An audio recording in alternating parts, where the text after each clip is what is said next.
Awungayifumani indawo yohlala wenza ntoni umoya? Ubuyela kulaa mntu. Xa ebona uba uvacant lo mntu, awungeni lo moya. Uyahamba uyorecruita eminye imimoya ekhohlakeleyo ngaphezu kohlobo yona ibikhohlakele ngayo. Kutheni iyorecruita? Iyarecruita because iyazazi uba yakhe yakhutshwa apha. So iyofuna abanye ukwenzela uba nako kungabi lula uba mabakhutshwe. So lithi iBhayibhile noba ubane kuKristu usisidalwa esitsha. Konke kudala kudlule okutsha kuyeza. Awuyesu ethi ndifuna ukhwela phezu kwedonki engakaze yakhwelwa mntu. Awuza kuKristu, uKristu kwenza mtsha. Abantu bangakwazi wena ngezolo lwakho. Abantu banganento abazipinpointayo ngawe. Ayinamsebenzi loo nto, kodwa noba ubani ekuKristu usisidalwa esitsha. Konke kudala kuyedlula, okutsha kwenza njani? Kuyangena empilweni yomntu.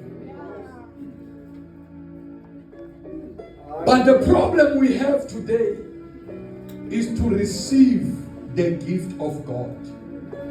Ngoba ngesiGreek nesiHebrew, the word believe, it does not mean ukuthetha uthi ndiyakholwa. But the word believe, it means the lifestyle. That is to believe. Kudala umuntu xa ekholwa wayengahambi ethi ndiyakholwa, kodwa wayebonakala ngendlela anxiba ngayo, ngendlela athetha ngayo, ngendlela aphila ngayo, kuthiwa lo muntu likholwa. So the true word of belief is not a sense of talking, I believe, but it's a sense of doing. Athathu James encwadini yakhe, uba uyakholwa, ndibonisa ukholo lwakho lungenasenzo. Kodwa lwam ukholo ngulukholo olunjani? Olunezenzo. Awukholwa kodwa ungenasenzo kukholo lwakho, uyafana nomzimba ongasenamphefumulo.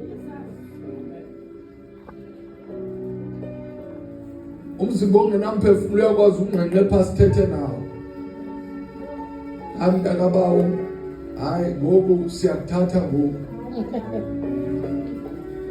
Siyahamba nawe. But lo muntu soze aphendule.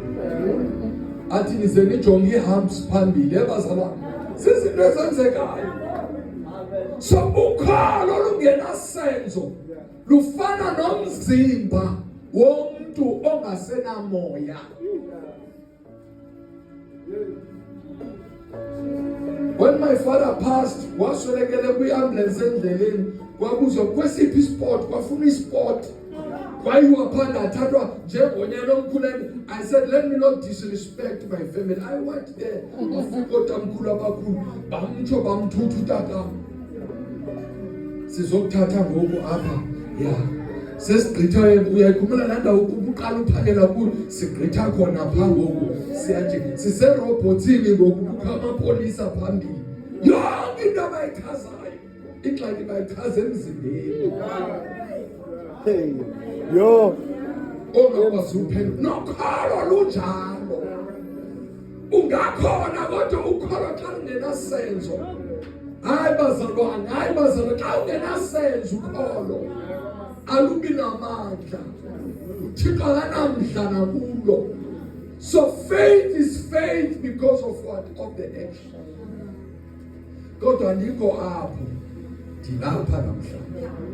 Sikwi-Sunday yamahlanu.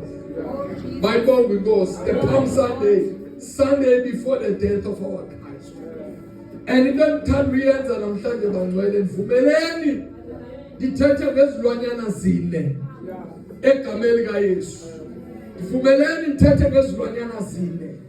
Isilwanyana sokuqala endifuna uthetha ngaso inkamela bazalwane. Hey! Yeah. Camel. Kabuze lo mpa uyayazi inkamela? Yes, inkamela. Okanye uvala kutshiwo.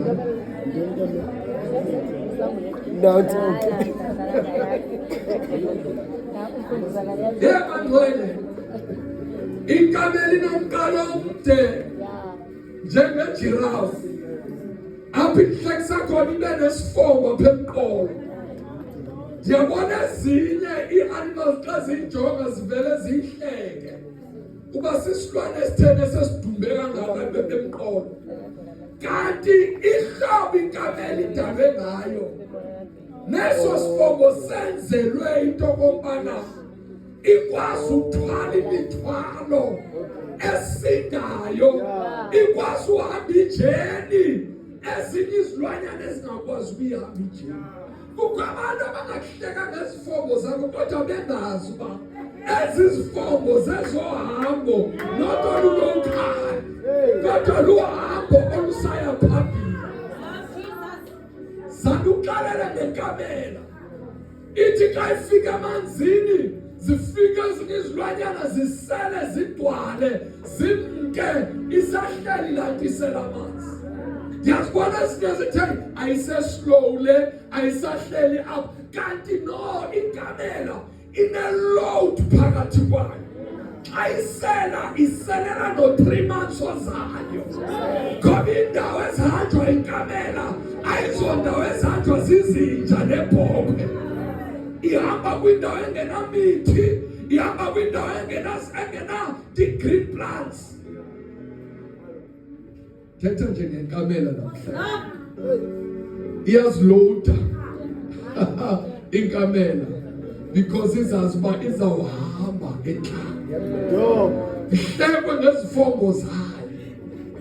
Kuthiwa sisilwanyana esitheni somqalo omde kangaka esinesifombo apha emqolweni, kanti sikwazi ukuthwala abantu sibasusa apha mama sibabhekise eBloemfontein. Thetha ngenkamela. Uyasuke apha bantwele lithi iBhayibhile bekhwele idonki, akaqali phofu ukukhwela idonki. Andazi kwatata uJosepha yintoni eziba idonki ithandwe kangaka, ngoba nangexesha uYesu ezalwa yathi kumkani ngela xesha nize nimxele uba uphi ukuze nam ndiyomula. But into enzekayo aba bantu zange bayixelele ikumkani ngoba beyazi injongo zenhliziyo yayo. Yawuva ubana ayixelelwanga yathi bonke abantwana bangabafana mababulawe, all the boys. Into yobulawa kwabafana iqala iloku, iqala nguMoses. Xesha kuzala uMoses babulawa amakhwembe left and right. Ababebegcina abantwana babo bafa. Kodwa umama kaMoses wathatha unyana wakhe wamnikela emanzini and waya kulendlu kuphuma umthetho uba makubulawa unyana. Ukuzalwa koYesu babulawa abantwana bangamakhwembe futhi. Same story. Namhlanje uye St. Albans uyojonga uba ngobani abagcwele phaa. The same spirit that worked in Herod and Pharaoh is the same spirit today that is attacking abantwana bethu, that is attacking ulutsha lwethu. Why? Because there is a generation, we are in an era whereby kuzozalwa a generation that is not born by blood and by the will of a man, but is a generation eyawuzalwa nguThixo, abo abanembewu engabuniyo. So uSathane ke uyathanda ukuyilwa into before ifika, because sele yazi ifuthe layo lexesha elizayo. Benikwindaba kaYesu, uYesu bayam-escapisa, andazi kuseGalile okanye kuseNazaretha noba kuphi, u-escape uhamba nge-esile. Yazi xa kunento yi-emergency jongani ne-ambulance namapolisa, imoto zabo zinale light ethi ethi ukuthi nezinye imoto mazisuke endleleni.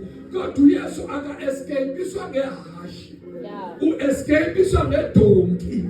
Into ethi njengoba kubulawa abantu iyathanda ukuzimela nje xa ifune ukuma. Nobu ngayibetha wathi uzawuncama xa ithembi yama ndiyama.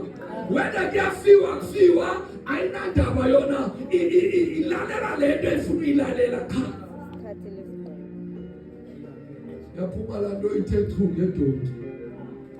Ingasikeni prophet kubantu namhlanje. Ndithi noba ngabe situation yakho emergency njani.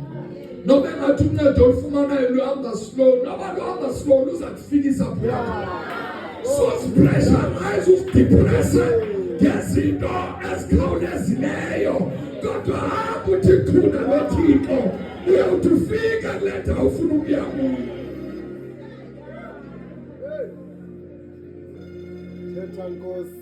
Ukuthule ebandleni. Jesus. Waphuma ngedonki. Baye eJiphuta balinde eJiphuta. Wade wafa uHerode.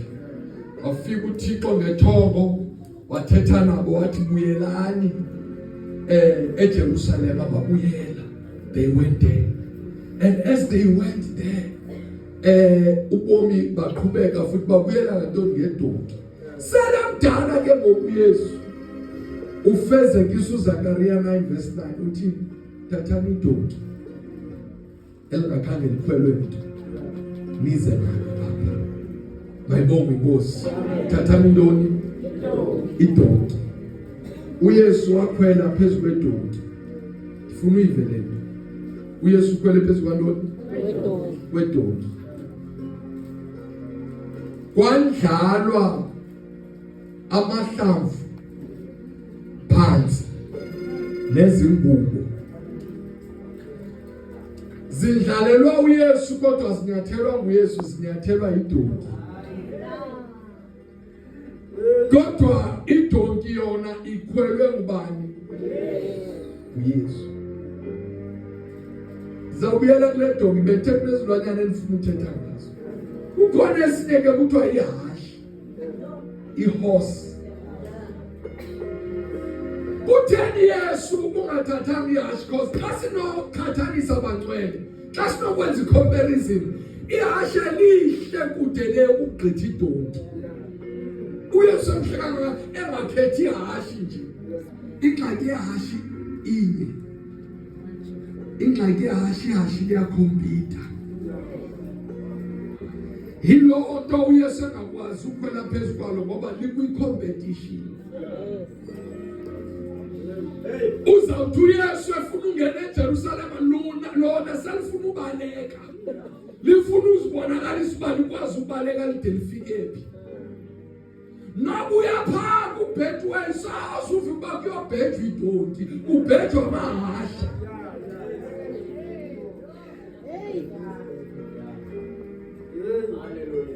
Ihashe ke ngulo mntu athanda uba kubonakalele ukogqitha lo mele aqabele phezu kwakhe.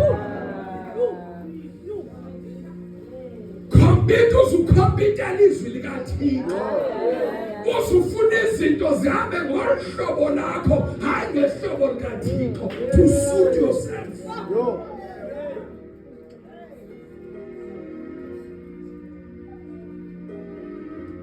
Ihashi soloko ingxamile. Soloko ifuna ubaleka. Isoloko ifuna uzibonakalisa. Uba yona istrong njalo uba yona ibaleka kangakanani na. That's a problem. uYesu wathi azikwazi uqabela ihashi. Mandiliyeke. Ndifuna ntoni?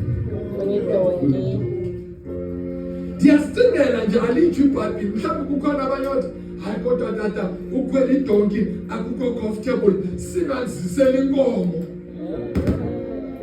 Noba inkomo inamandla. Sibophelele nje net. Siyenzele inqola phemva wena ukhwele enqoleni kutsalwe lenkomo. That was a good idea. But ingxaki yenkomo enamandla inye. Akusalindwe uYesu. Before kuvela uYesu kuvela yona inkomo. Ani ndiva.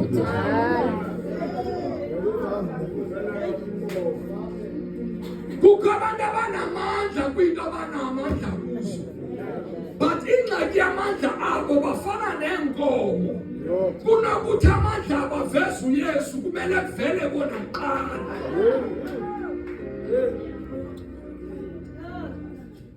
Ngoba ingxaki yenkomo yileyo ubana noba sifuna umbona lo khwelileyo asiqali ubona yena, siqala sibona le nkomo.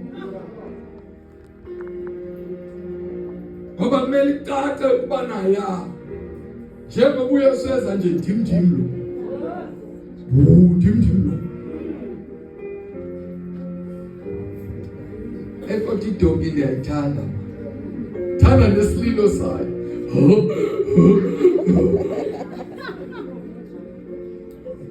Intshumayelo mayikhonde namhlanje. Kodwa ingaske yazi bazalwane, idonki it's one of the animal mama sithethe inyani nje xa siphuma nje apha enkonzweni eMotherwell. Ibhokhwe nenkomo siziqhelile. Xa uke wabona ihashe ngoku, that will call your attention. Ube nentime xa uyibuke le nto. Kodwa xa kuvela idonki, hayi idonki akho nto ethi ibuka laa nto. Uvele uzigqithele because ayinamtsalane, ayikho ntle, akho nto special ngayo. Kodwa uYesu wakhetha yona phezu kwezinto ezijongekayo. Ngaske ndithethe nabantu who are suffering from rejections, abantu who are being looked down upon, abantu who are being undermined. I don't care. Kodwa kunedonki uYesu afuna ukukhwela phezu kwayo namhlanje. Khona idonki nje otho ukhweliwe phezu kwayo, abantu beza bephoselana amahlamvu nengubo bathi hosana kweli phezulu. Ndiyayibona le donki bendingazazi ukuba namna donki ndihlonitshwa ngolu hlobo, ngoba athi amazwi akhe ohlala kimi nami ndiyohlala kuye. If you remain in me and my words remain in you, you can ask whatever you need. Ingasimetayo inye sifuni into zikamkhweli, kodwa singafuna khwele phezu kwethu. Yile nto esimetayo. Kanti uthi uYesu mawuhlala kimi nezwi lami lihlale kuwe, ungaqala yonke into. Uthi uPaul akusaphili mna, kodwa uKristu aphila kimi. Haleluya. Kumele bazalwane uSathane xa engena phakathi kwakho abone uYesu, xa enyukela ezulwini abone wena phakathi koYesu, ngoba wena noThixo nintwenye. Yahlalwa. Hayi Nkosi yami, ngaske ndithi Thixo khwela phezu kwami, khwela phezu kwami. Baninzi abantu Jongo Samson kuthiwa umoya kaThixo wakhwela phezu kwakhe. Kunenginginya yabantu ejongene naye. Wabona umhlathi wedonki, wathatha umhlathi wedonki, wabulala iwaka lamadoda ngomhlathi wedonki. Why? It's not because of amandla kaSamson, it's because iBhayibhile ithi amandla kaThixo, umoya kaThixo wahlela phezu kwakhe. Into esenza sibe noloyiko lwamagwirha namhlanje is because ikhona into esibalekeleyo, ngoba ubalente phezu kwethu. We are soyiki ngokwayikiswa. We do not fear anything because sikhweliwe ngamazulu.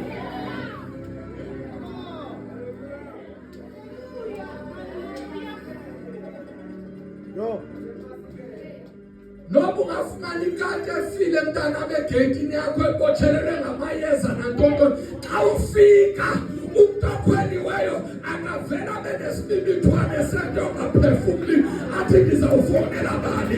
Uvela ibone le nto, alanthi umtshayelo, alande laa nto irhalafu, aqoqoshe ayofaka edasbhini, angene endlini athi mna I know that my Redeemer liveth. There is no weapon forged against me that will prosper. Asikuzikhomo esibekelwe mna esiyaphumelela ngoba ndiyazazi uba ndikhweliwe. Khweliwe ngamazulu, khweliwe ngamazulu.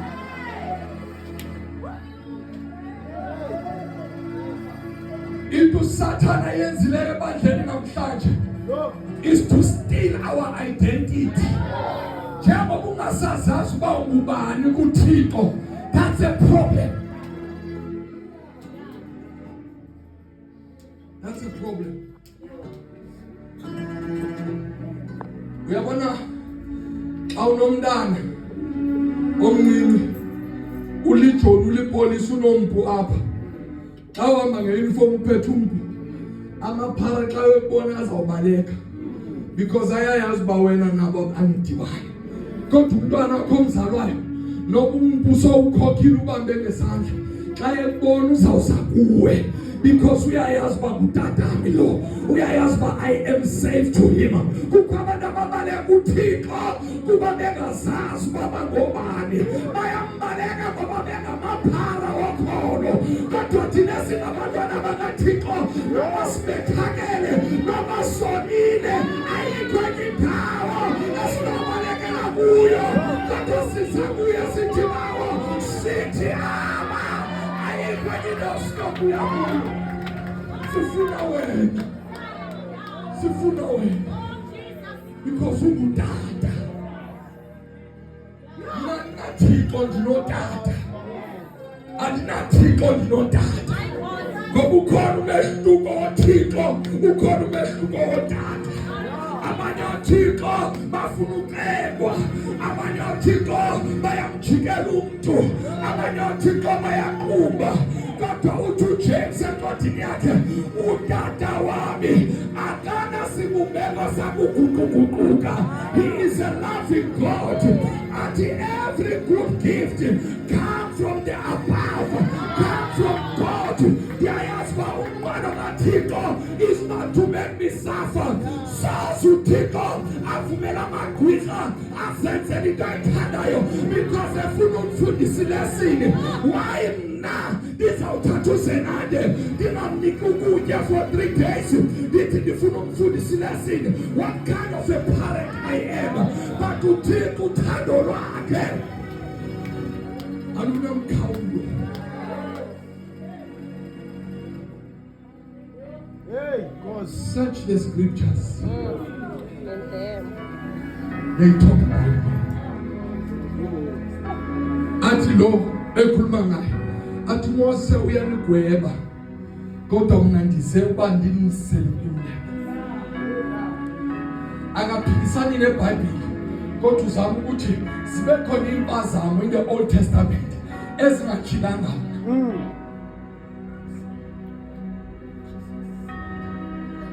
Athi uJobe, uxovulile ulusu lwami, Thixo uphile, uThixo uthathile, igama lenkosi malibonke. Into ezelwe ngumfazi, imihla yayo emifutshane, izelwe zinkathazo. Kuthetha uYobhi, sayi-adoptha silibandla, sayi-adoptha singabefundisi.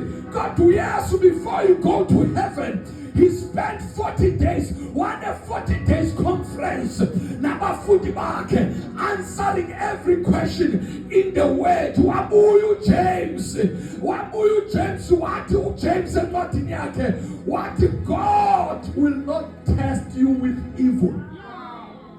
Thethu James ebehleli phansi noYesu ebhala notes, uthi uYesu soza ngende ngobubi.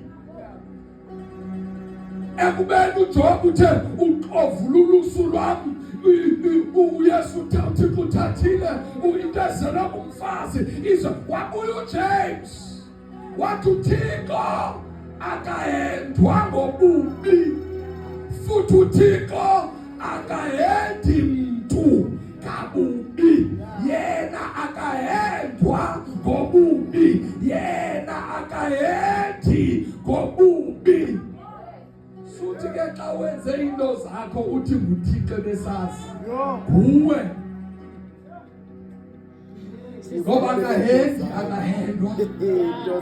kuhle kuthi uJames into nje repent suyifuna uyifaka uThixo le ayinanto okwenza noThixo kuwe akahendi ngabubi akenza kanjani akahendwa ngabubi kodwa athi uJames xa iqhubeka ingxaki esibethayo sibethwa zinkanuko zeminqweno yethu zeziphi ezinkanuko kuJob chapter 3 uthi uYobi yonke into bengisoyika ukuba ingandehlela indehlele into bengenanto okwenza noThixo uloyiko lwakhe lwa-attracta i-results zezinto ezamehlela. Why? Because uloyiko nalo lukholo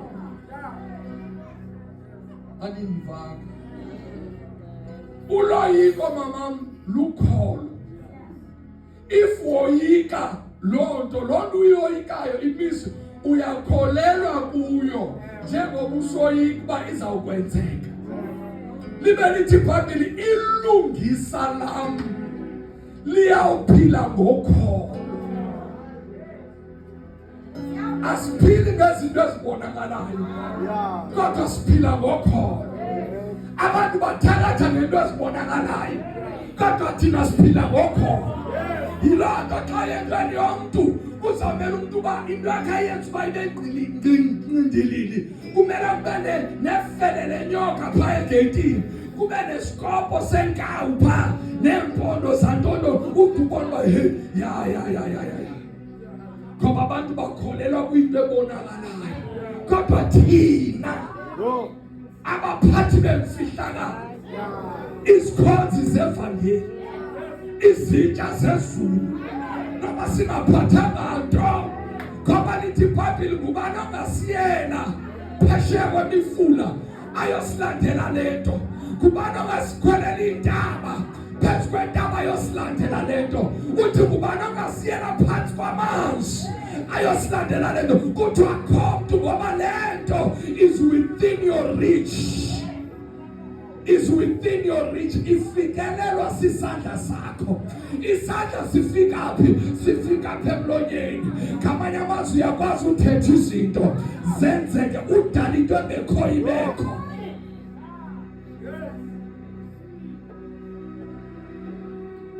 uSathane usebenzisa isenses zethu to destroy our faith in God.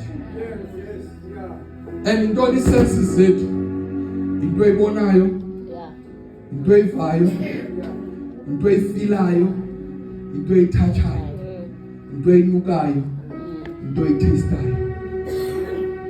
uSathane usebenza ngezo. These are the gates uSathane asebenza ngazo to destroy abantu abaninzi. Kanti uThixo usebenza ngantoni? Ngokholo. The just shall live by faith. Lungisa lam liyawuphila ngokholo.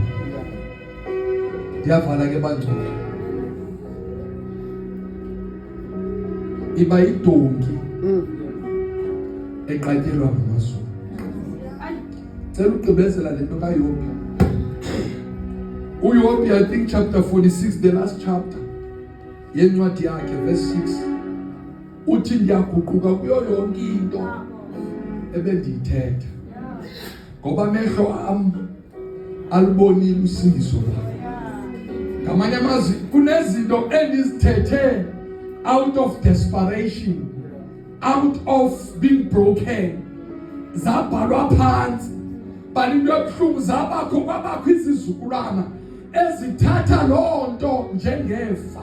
Kodwa uthi ku-46 mina ndiyaguquka kuyo yonke into ebendithetha. But ingxaki uba thina asikaguquki ngoba nanamhlanje sisaya kwezinye indawo sisayothetha le message uba into ezelwe ngumfazi.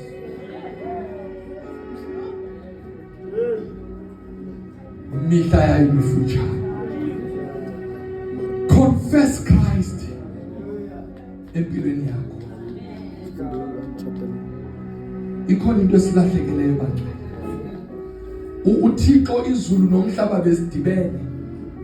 uThixo evisithela uAdam noEva every day. Kwakukuqaqawuli, but after Adam noEva they ate from the tree, lithi iBhayibheli they